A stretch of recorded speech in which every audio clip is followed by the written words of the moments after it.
with intensity or not at all.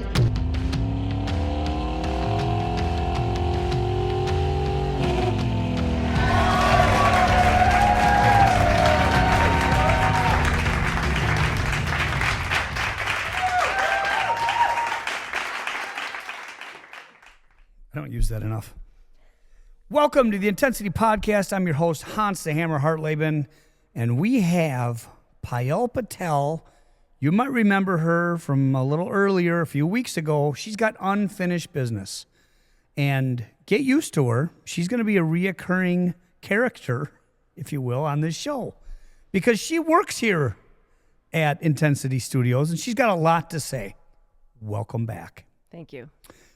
I'd like to get right into it. If you remember, guys, her parents are hard-working immigrants from India.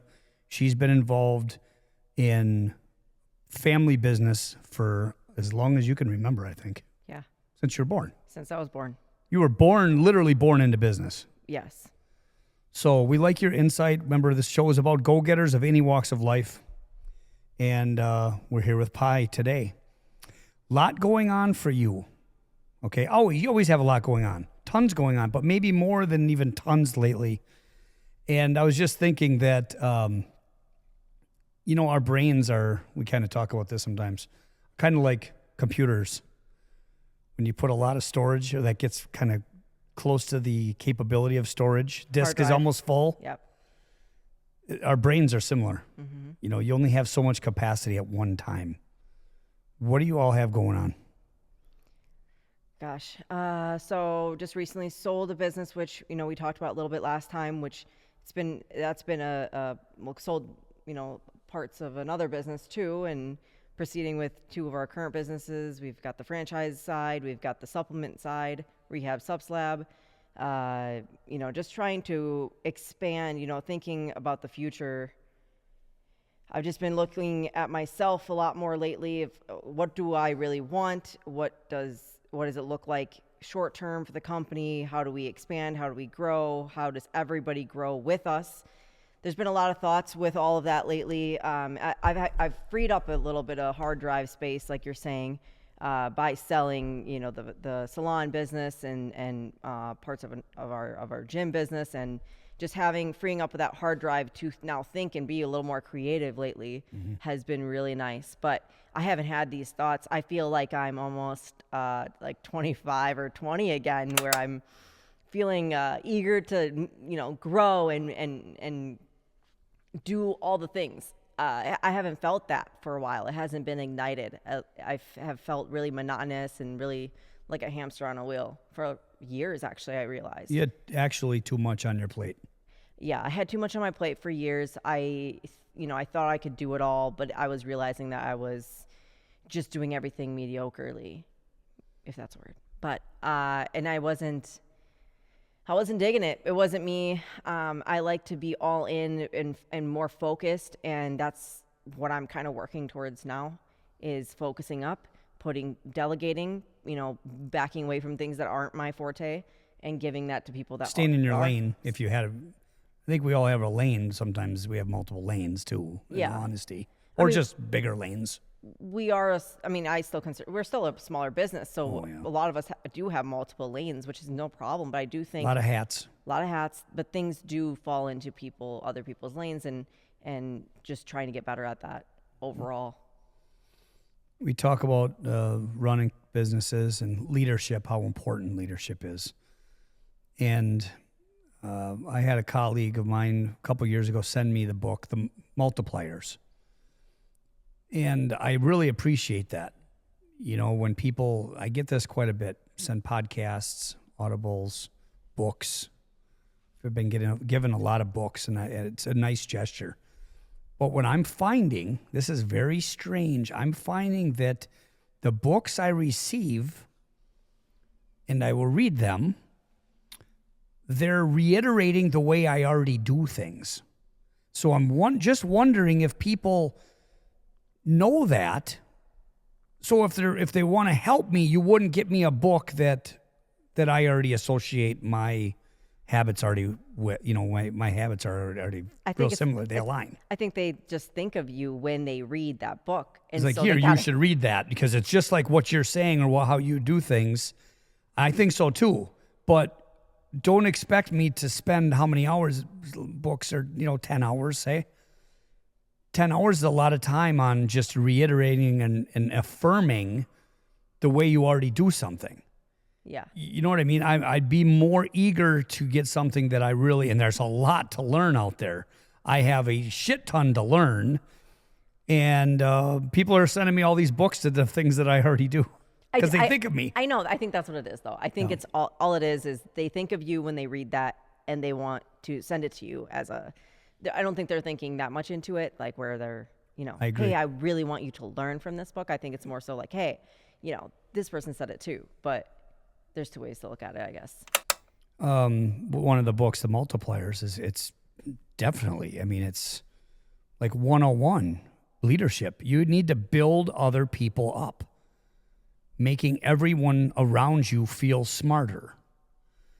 And I don't know if they feel smarter, but you're empowering them, okay? Empowering other people, making them look smarter in front of other people.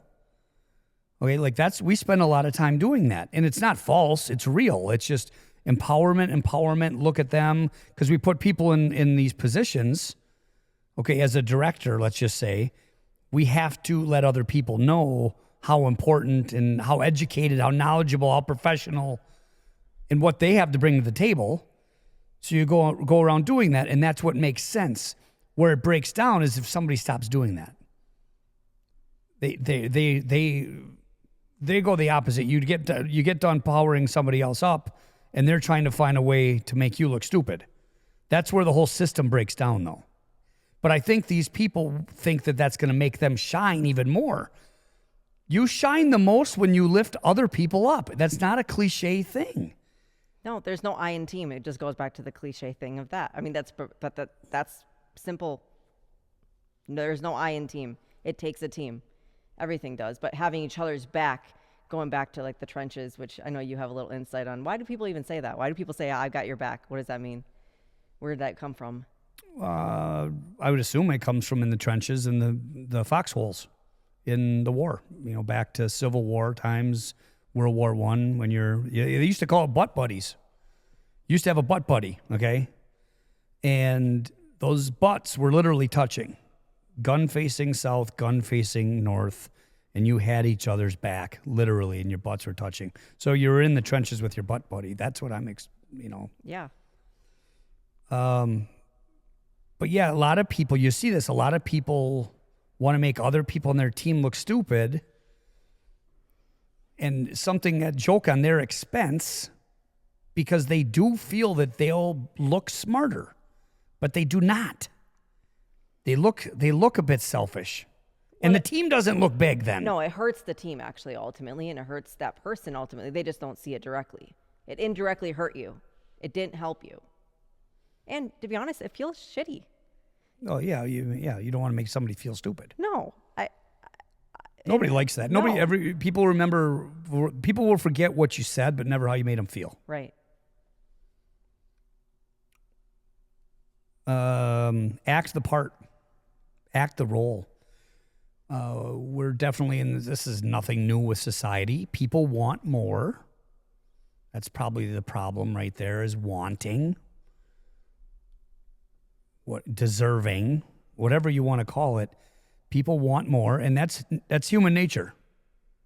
I want to climb the social ladder. I want to climb the corporate ladder.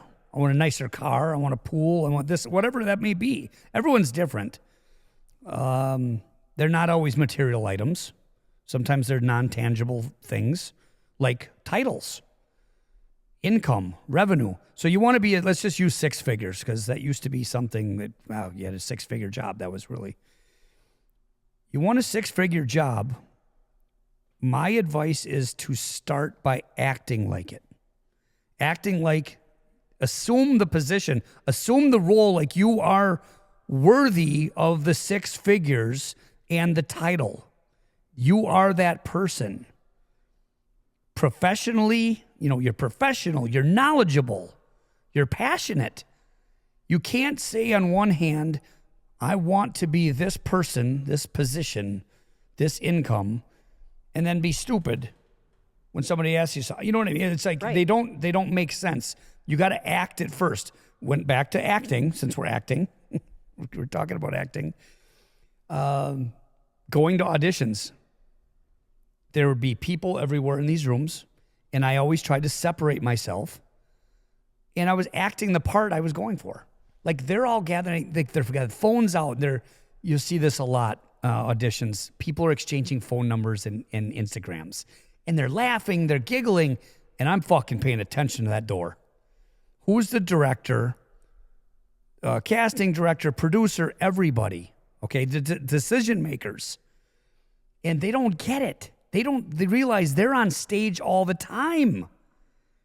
And they're all huddled up laughing and giggling, and they call somebody's name and they don't hear it, and then bad impression right off the bat. And just to add to all of this though too, it's not just, so you're gonna have to change your behavior to be the person you want to be, okay? So that takes some being uncomfortable.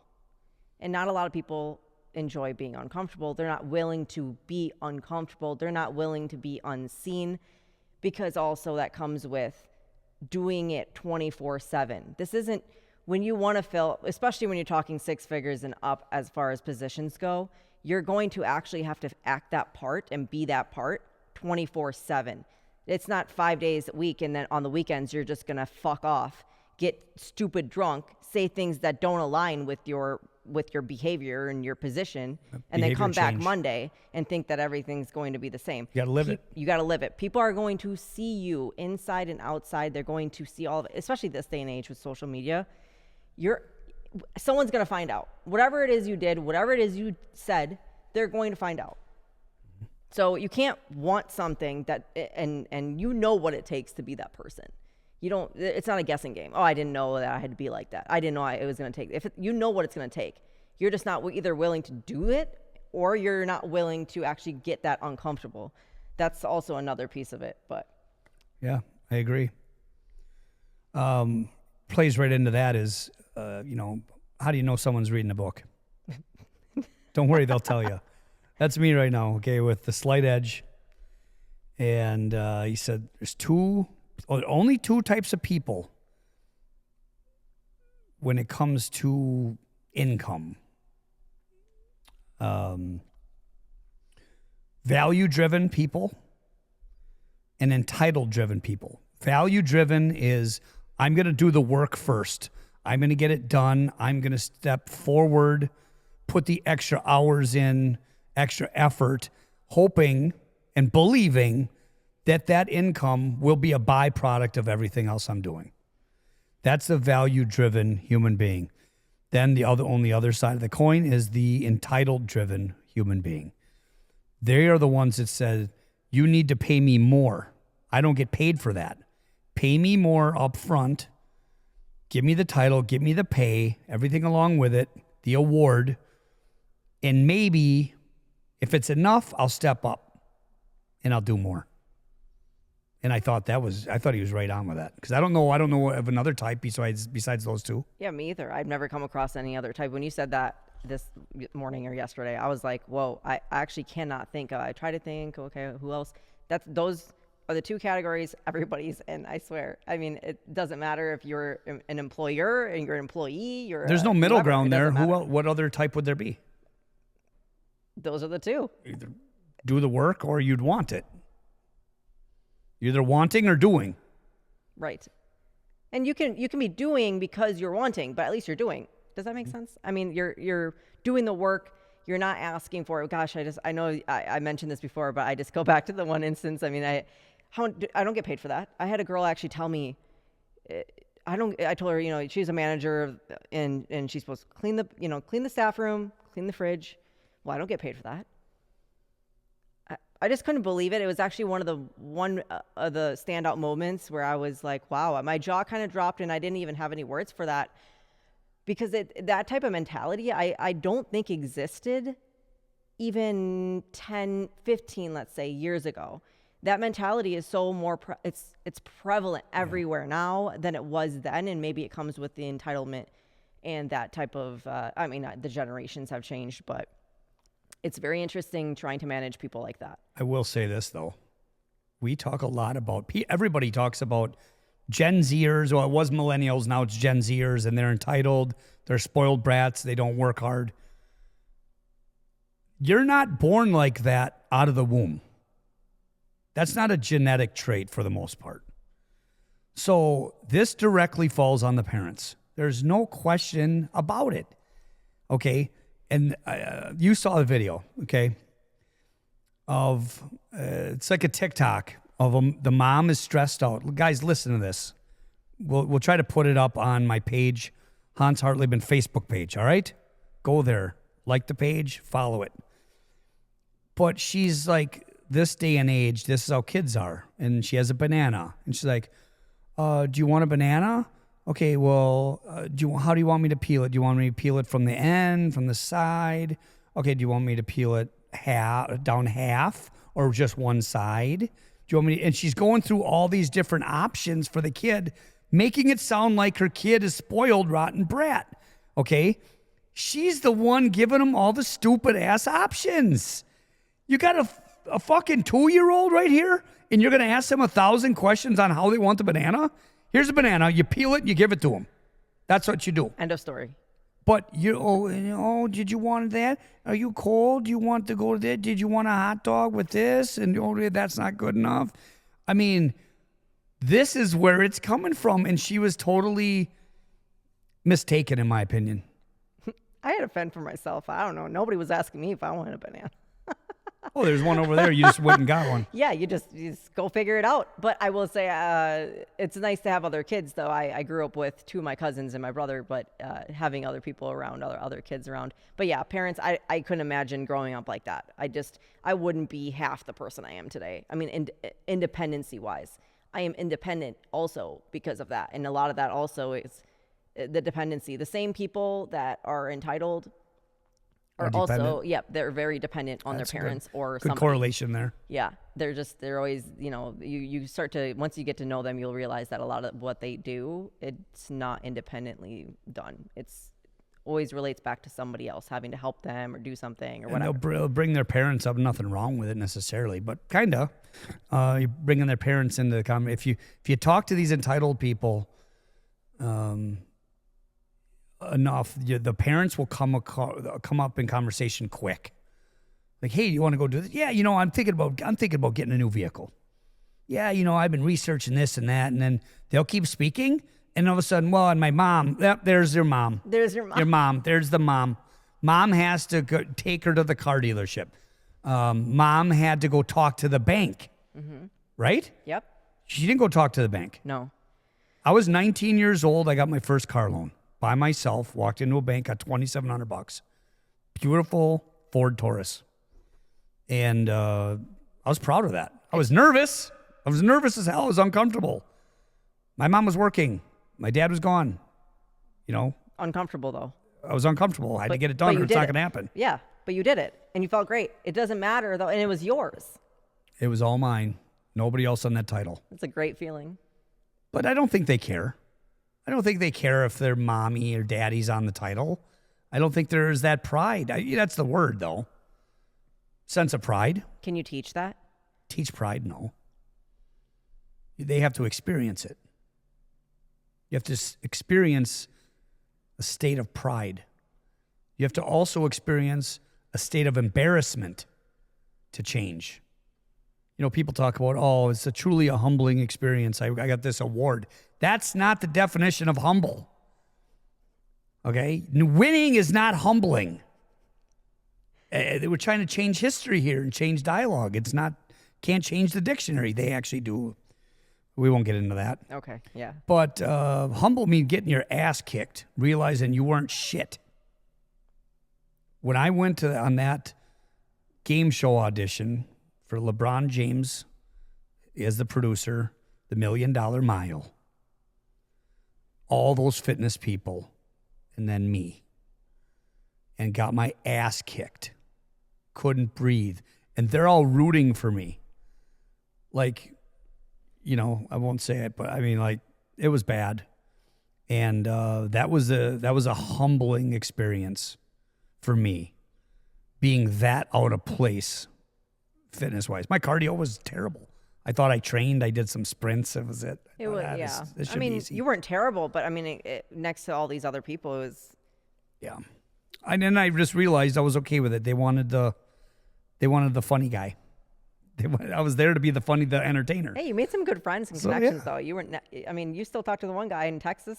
Yep. Travis Verde. Travis, if you're out there, what up? Houston, Texas. Oil man. No, it's really a lot of good people. Like-minded people, though. That's why. Meet up with all these strangers from across the country. They're like-minded. But that show really sucked. I mean, the show was stupid. Was it one season? Did it even last? No, one season. Like CBS, though, big time. $1 Million Mile. Yeah. Yeah. Well, there's that. That's what happens, I don't regret doing it. No. But what were we talking about? Humble. Being humbled. Is Humbled important. and pummeled. Embarrassment. Yeah, embarrassment. Growing from embarrassment. If you never put yourself in a position to be embarrassed, Well, you got to always protect yourself. You got to take a risk, though. So you have to be willing to take a risk in order to possibly fail and then be embarrassed, but then learn from it and move on.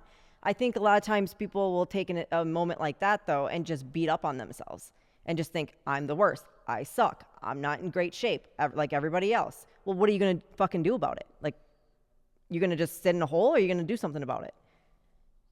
Well, they could lay in a hole. Okay. I don't know, Okay. they just want to sit Whatever. there. You know what I mean? I mean, it's just, and you guys are going to get some of this stuff. Well, you could stand in the hole, too. If you Okay, stand, you first of might all- be coming out of the hole, and then you could get out easier. A deep, dark hole, okay? Or you can Figuratively speaking. create a plan to fucking change. Get pissed off. That's what I talk about, guys. Mad motivation. Get pissed off. That's where the changes happen. They don't change when you're comfortable. They don't change when you're proud. They change when you get your ass kicked. Who's that UFC guy? He's got like the custom. He was a hot shot guy. Mad. Conor pissed- McGregor. There you go. Pissed off. He was great. Rich and famous. He Yep, sucked. getting his ass kicked.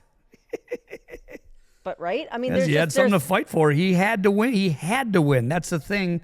Also, the Slight Edge talks about is when you're in failure, you will find a way to survive. That was I was missing yesterday.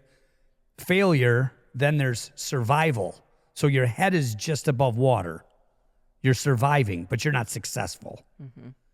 Then people, they go from failure to survival to successful, and they get comfortable and they fall back down into survival. so with some onto that, the survival part. So it's your natural instinct to actually survive. So human instinct is to survive. That's why a lot of times when it's like the fight or flight, a lot of times you're flighting, or because it's natural instinct is to leave from the situation or get out or don't take the risk, be comfortable, keep being overweight, keep being whatever it is, keep doing that because it's comfortable and it's less work overall. But I think the difference, you said survive and then success right here, right? That is where you've got to get back to the word uncomfortable and take the risk and get out of that and go kind of against what your natural instinct is saying to, like, just be comfortable, don't do anything. Well, the body wants to be comfortable. Yeah, I mean, it does. I use an analogy in training, like personal training and muscle confusion.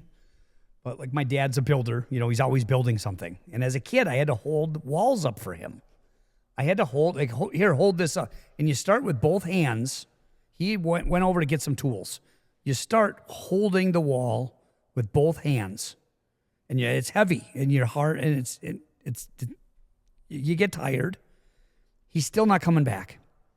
You find out really quick to just take your hands off the wall and lean against it. Less energy consumption, more efficient, comfortable, more comfortable. It was ultimately more comfortable. But your body wants to do that at all times. So does your mind. Yeah, it does. So That's you why. gotta train your mind. It's easy said than done. Who's going to train their mind to be uncomfortable? Besides David Goggins. Yeah, well, you've got to try. So you've got to get uncomfortable to get, if you're that go-getter, like that's what we promote. But if you're not a go-getter, you want to be a go-getter. Right. If you want to be a go-getter, you are a go-getter, you're going to get uncomfortable. You're going to have to get uncomfortable. That's just what it is. That's the name of the game, but also that comes with risk. And if you're not willing to do that, if you're not willing to train your mind to get there, then, I mean, it's going to be a hell of a lot harder. I don't know how else you're going to do it. Or slower. It's just going to take a lot longer. Yeah. Is that it? Yeah, I mean, I could talk more about this if you want. Well, we don't have an agenda, really. I do have something I just want to touch on. The energy you are putting out in the atmosphere is the energy that comes back to you. I don't know where we picked that up, but I do want to talk about that, actually. I have something on that. Okay, well, go ahead. Okay. So, a lot of times people, okay, let's say something happens, you're not feeling it, you're acting, so let's just say you're not feeling it. You're not feeling good today. You go, okay, I'm going to go to work, but I'm going to carry my shit with me to work. I'm going to mope around. I'm going to do that. So now all of a sudden other things are happening. And then you fall short on some other things. Okay. So, or the relationships, let's just say it falls into your relationship and your relationship kind of, all of a sudden you break up, you lost your job and then you start playing the victim card. These things are happening to me. Oh yeah. I lost my job now, and she left me, or he left me, or whatever, and all these other things are happening. I lost my job because of this. But because of them. Start blaming. Look at yourself. Look at yourself, A, before you start blaming people, and B, before you start becoming the victim. I don't think being a victim in any sort of case is going to ever help you. There's no value in it. There's no value in it. Figure out what the fuck is happening and how you're going to fix it and move forward. Well, it goes back to ownership, extreme ownership. Yeah. Taking ownership, you grow from that. Yes. Mistakes. It was my fault. I did it. Ownership. And stop affecting everybody around you, though. If you don't like the people you're around, change it. If you don't like the job you have, change it.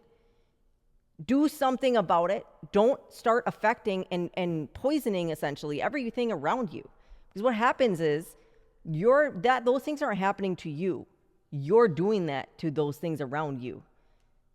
Okay, so you are actually end up poisoning other people. It's just, I think that a lot of times people fall into this victimization so quick. I mean, it is so quick. I don't think that it's not happening to you. It is just happening. And you've got to, There's things happening 24/7 in the day. Things are always going to happen. But certain people take that as an opportunity to blame them or take themselves as victims. And it's happening to me. No, it just happened out there. You were the one that was there and blah, blah, blah, blah, blah. You got affected. And you were affected. We all get affected. You change it. You fix it. Solutions. You spend time. So there's either a positive, something happened, or something negative. You can run with it, like my dad does a lot. He runs with something negative. Run with it and pound the negativity out of it when you could get out of it and go positive. Well, yeah. But some people have more fun being negative.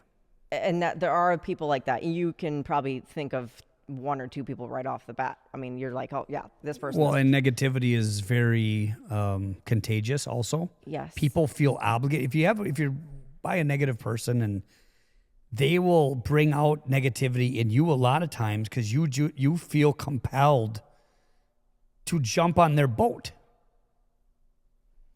Yeah, and you don't want to cause any type of adversity with the conversation or whatever. You don't want anyone to feel uncomfortable. Yeah. You don't want to. No, you want to agree with them. You're trying to be nice. You want to agree with them. Right, but is it really nice though? Are you really being nice? It is kind of nice by doing that, because if you start saying, "Hey, that's really shitty, man. You got to be more positive," and they're like, "Fuck, this guy's an asshole." I mean, yeah. I guess I'm okay with being an asshole if I stand for the things that I stand for. Yeah. You know what I mean? Yeah, but you'd have to do that in every conversation. Yeah. You'd have to be in asshole mode. Sometimes people aren't in need of a personal training session. Like, a psychology. They just want to vent. Yeah, they just want to vent and you jump in a little bit. But you got to watch it. It's a slippery slope. If you start getting into that slope of negativity, it will suck you in, though. When you say, I'm just jumping in for a little bit, then you in for a lot. Yeah, I mean, it's potent. I mean, it's going to get you if you let it. But you've got to actually, again, going back to training your mind on being more positive and thinking about. Well, you got to look for the positives. You've got to be a solution-oriented person, though, all the time in every situation. But you got to look for the positives Yes. too. Yeah. There's a positive everywhere you look. Are you just training your mind to look for the negatives? Like there's a thing, I have it down here, but something I've been want to bring up is sometimes I see people in our business, the fire franchise business, spending more time and energy on why something doesn't work. They're so excited to say, that doesn't work for me. I did that didn't work. And they're doing more selling on the negativity part of it than how to fix it. They're just that's more exciting to them to spend that time on the things that didn't work instead of the things that do work. Yeah. I don't know. I thought about it better in my mind than how it came out. Gratitude, positivity, things like that. Put that stuff in the atmosphere. That's what you're going to get back. Here's an example. This is why you're going to see this as fact. That's all Hans Hammer talks about in his podcast are facts. It's a fact, Jack. Smile first. Smile at Quick Trip, the gas station today. The next time you go anywhere in public, the first human being you see that you don't know, the stranger, I want you to smile at him. Watch what happens. They will smile back. 9 out of 10 will smile back. Don't focus on the one now. That's what we're talking about. Don't look for the negatives. Embrace that positivity. 9 out of 10 people are going to smile back at you. That's what you're putting out there, and that's what you just got back. If we figure that out, building bridges. I'm going to say it in every single one of my shows. Building bridges. Mentally, you're building a bridge with that person. Emotionally, maybe. Not taking no for an answer. I don't want to jump back to that. I ran into that truck driver in Winneconne. Oh, yeah. And he said, he held the door for me. Twice he held the door for me. Like I felt bad because I'm usually the one holding doors for people. I could tell him that. He's not going to believe me. So he got me on the way in. He held the door. I said, "Oh, thank you. We're in there for like 15 minutes. Come back out. He holds the fucking door for me again. It was just timing. He was before me. I go, no. He goes, well, you just have to pay it forward. I said, yeah, I'm going to get these people right here. Then I accidentally closed it on them. No, you didn't. Yeah, I did. Accidentally. They were walking in and I was walking out and I had to go back and grab it again. I fixed it. But I'm like, yeah, that was really great, man. He's like, yeah, it costs more to be mad than it does happy. That's a deep one. It could mean a lot of things. It costs more, costs you jobs, costs you relationships. What does it cost you to be angry all the time? How much it weighs on you inside? That's a toll. It takes a toll on you. Therefore, it costs more to be mad and negative than it does positive. And stubborn. It costs more to be stubborn. I am stubborn. I'll be honest. I'm so much better, but I'm working on that. It is something that does cost, though. Definitely. What are you doing to work on it? I am trying to think of positive. I'm training my mind. You're trying. I am actually legitimately trying on this one. I am training my mind to be more positive or look for the positive in situations instead of just sticking to, younger me is stubborn. This is how I think. This is how I feel. This is what I'm going to say. And I'm not saying sorry. That's the biggest one. I'm not going to self-reflect. So I wouldn't before now, I wouldn't just self-reflect and think about what did I do wrong or what could I have done differently or, how can I think of the situation differently in different angles? Actually, you taught me this is stepping in the other person's shoes. A lot of times, it's hard to do. I haven't always done that. I definitely do that now more than ever, and I'm going to get better at it. But it is something that I think is very, truly important. for anything. I mean, in your personal experiences, but also even in a professional atmosphere of, like you mentioned, getting a job. You always have to put yourself in that position, thinking of not only what do you want from this job? What do you want from this? But what are they going to get from you? That's a big one. How do they benefit? Mutual. It's got to be a good deal for both. I mean, people go into interviews, they don't even think about that. What is it not, Joe? What is he going to want to hear? No. What can I do for this guy? What can I do for this company? Exactly. That's what they want to know. That's how you're going to win. How can you make the company better? Bring in more revenue, more customers, more sales. And then back it up. How are you going to do that? Got to have a plan. How do you bring value? And then what do they have for you? If you can show your value and if you can actually act on it and produce, you can get whatever you want to get paid. I mean, it's both ways. So I don't know where I was going with that. No, we're just off on a tangent at this point. No. Yeah, I don't know. We were off. Taking no for an answer and not taking no for an answer. I want to touch on that. So today I was on the phone. I called the state. I love to call the state. People don't believe that. I run business like the teacher's pet. Everything's spot on. I do make some mistakes here and there, not many. But if I have a question with something regarding taxes, sales tax, withholding tax, anything like that, I'm not afraid to pick up the phone and call the state. I know people dread that. But these people are miserable when they answer the phone, okay? But I love talking to these people because, first of all, you're backing yourself up. You're creating a defense in a way that you did try, you did this and you did that. But if you really like solutions like I do, you get to the bottom of it and they can help you. But what was it? I called the state today and I couldn't get, I was consulting for another business and I called on their behalf, actually. I don't know if you picked that up, that they don't usually they're not talking to anybody that's not part of that company. So I said, I referred to them as my client. I got the client. We're in QuickBooks right now. It's not accepting their filing number. And I forgot even how that even started. I forgot what this was. Well, they weren't accepting the number. He was like, okay, well, I can. The only thing I can tell you is that there's two numbers. Yeah, he wouldn't. He could read the number off. Read the number off. That's what it was. There's a lot of these little sales pitches that went on today with that. Read the number off. I read the number. He's like, nope. There's two of those numbers are flopped back and they're switched around. Vice versa. I can't tell you what numbers they are though. Guy at the state saying this. I'm like, oh yeah, geez, that's gonna take me. Oh man. That's going to take me forever. No, thank you. And he's like, well, it's a fourth and fifth number. And then I'm like, well, nope. And then he just comes out and says which numbers they are, okay? Right? Okay, I remember now. So then, yeah, I said, thanks. It didn't work. I couldn't get it. Get off the phone. I figure it out, okay? And I was on the phone with Bob from the state of Wisconsin for a long time. And he was an older guy, and I know he cared about the situation, oddly enough. So I call back. Lady answers the phone. I immediately piss her off because she's like, good morning, Wisconsin Department of Revenue.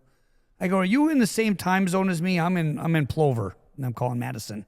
It's just directly south. What are you getting at, sir? I said, well, I was just wondering because it's afternoon here. It's 12:20.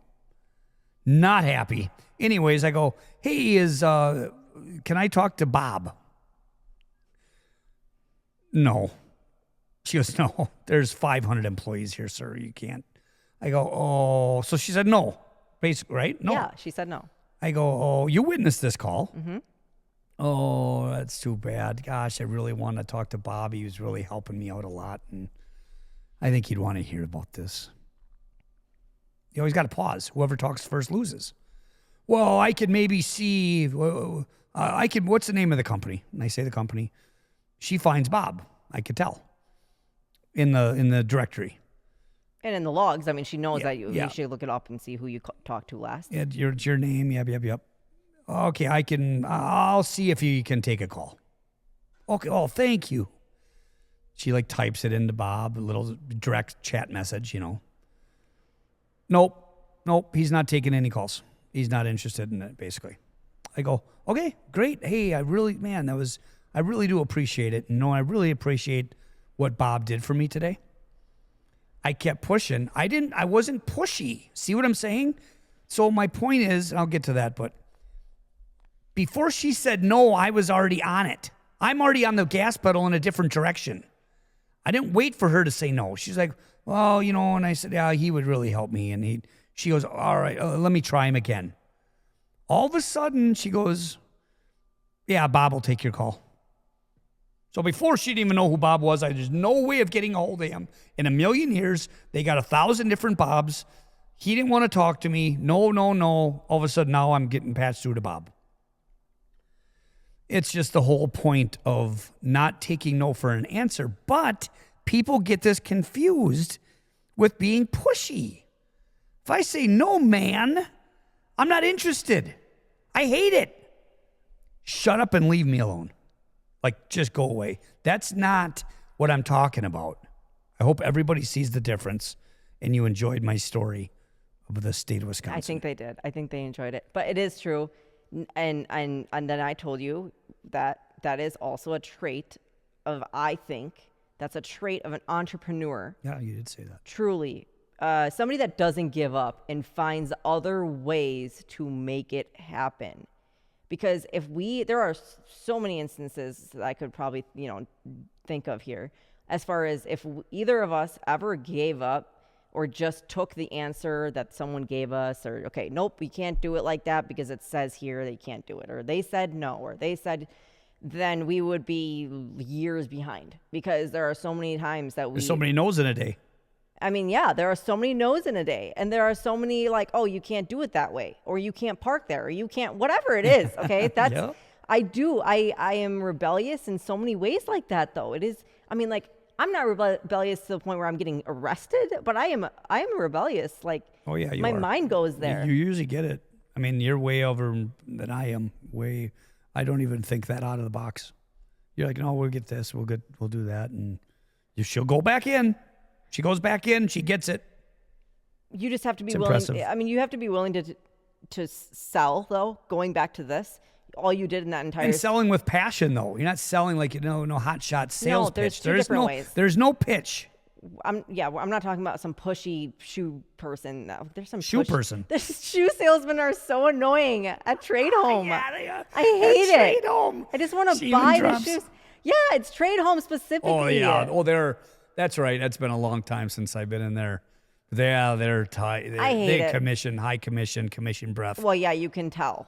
And I don't like that. I'll just buy it online. I can't do it. But, or I'll buy somewhere where they're not doing that. I mean, they don't even ask you. Okay, whatever. It's just, there's two different ways. There's the way of that, the pushy, and then there's an actual true sales of like getting what you need, but also you're not. Oh, they're solutions. That's a solution maker right there.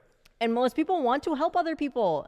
So help them get what they want already. But you said if they want a minivan, you don't show them a Corvette. No, but you did, but you told her, it would really help me, or it would really help him. You said something like right? Somebody's getting some help. People want to help other people. I get it. Yep. So there's nothing wrong with that. That's a natural instinct. People do want to help people. That's why when you ask for help, you usually get it. If it's genuine. Yeah, a keyword there for sure. But sales isn't you're 101 here. I mean, with sales, I'm talking to the best salesperson right here. I am. You are. And I'm the most funny person. So I've got sales #1, best salesman in the country, funniest guy in the country. Okay. And then, stand up straight. Okay, but yeah, there you go. Yeah. Okay. Nope, we're good on the soundboard. But no, you are a really, really good salesperson, but the difference is you truly care. It's genuine. So when you're trying to problem solve, because that's what sales essentially ends up being. You are trying to problem solve. You genuinely care about that person's solution and that it is right for them. And you listen. You don't just speak the entire time, because that's actually not what sales is about. Sales is more so about listening a lot of times than it is about talking and speaking. Telling isn't selling. So, I mean, there is something to be said about that too. When you talk about, I started to think, I'm like, gosh, every conversation is sales. Everything we're doing is sales. Everywhere I look is sales. There are banners everywhere. There's signs everywhere. Everything's trying to get your attention. It's sales. Every conversation is an opportunity also. Every conversation is an opportunity. Like with our supplements. Somebody says, we're talking to our coaches, GFMs. Somebody says, hey, how you doing? You got to strum up some conversation here. And they're tired. Oh, I'm really tired. Have you ever considered a pre-workout? I mean, that's him. I'm not trying to sell you on something. I'm asking you. You're tired. You're telling me you have a problem. Yeah. What kind of person would I be if I just say, oh, that sucks? A negative person. A broke person. Yeah, but also you're not helping the situation. You're not helping them. Sell. So what's your line? Help them. I got more than one line. Sorry. I don't know. Help them so you sell them so you can help them. I botched it anyway. The people that sell them so you can help them. We hear these people saying, I'm not into sale. I'm not into that. I just don't. You know what I do? I really just care about people, and I just want to help them. No, you don't. You don't have any clients. Why do you only have 58 clients then at your organization, at your building, at your location? 58. You love helping people so much that you really suck at helping people. Yeah, you do. You should have 300.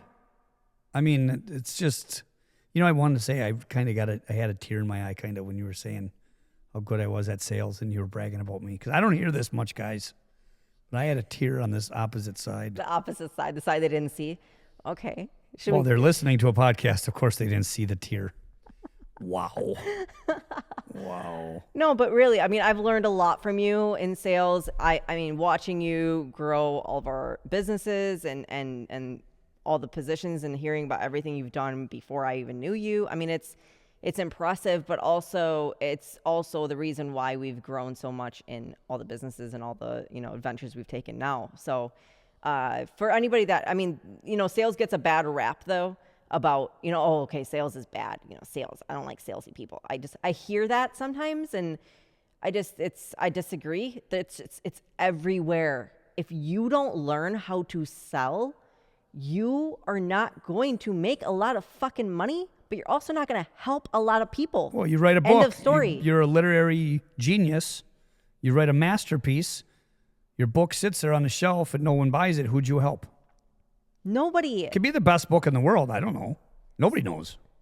So but you do genuinely, it has to come from a genuine place. Sales, nobody ever said that sales has to go alongside with somebody who doesn't give a fuck about you. That's not true. You need to sell them so you can help them. So just no doy. I just got to say it again. I mean, it's that was a line that stuck with me when you said that. I'm like, oh my gosh, that's so true. Very true. That sums it up all together in one. Anything else closing here? I got one more thing. So closing, I would like people to start saying no to the things that you don't give a shit about. I think we all spend a lot of time doing things that we think we should be doing, or taking meetings that we think we should be doing or taking, or spending time with people that we don't really want to spend time with, but we're spending time because we think we need to. I think that all equivalates to you not moving forward. So I would challenge you in a sense to start saying no and dictating your own calendar and not letting your calendar dictate you. I love it. Okay, so I want you to start prioritizing the things that matter to you most, and then create your calendar based on that. Everything outside of that doesn't get put into the calendar. Very good. That's what I'm going to leave everybody with. But yeah, let us know how you did, how you're doing with that. Dictate your calendar. Don't let your calendar dictate you. Is that the word? That's it. All right, everybody. Please rate the show. Share the show if you think you got something from it. If you did get something from it, we appreciate it. The show is ranked really high right now. I was going to post the PodTrack stats, but the way it's really tiny if it's on a story. We're in the top 17% of all PodTrack, which is the biggest tracking company in the world for podcasts. Top 17%. What do I click for that? Let's see. Well, you don't click that one, that's for sure. I don't know. Thank you, everybody. Peace out. Leave us a review, a comment. We'll see you next time. For Payal Patel and Hans the Hammer Hartleben, we're out. Wait, I thought the voice was on. Yours doesn't. Hit it. See if it works. Haha. Nope. It only works on this one. You want to do this one? Still rolling, so you can do it. Intensity Podcast. Hey, I didn't do it. Do it with intensity? Did you say that? Do it with intensity. Or not at all. Too low, Jules. No extra charge.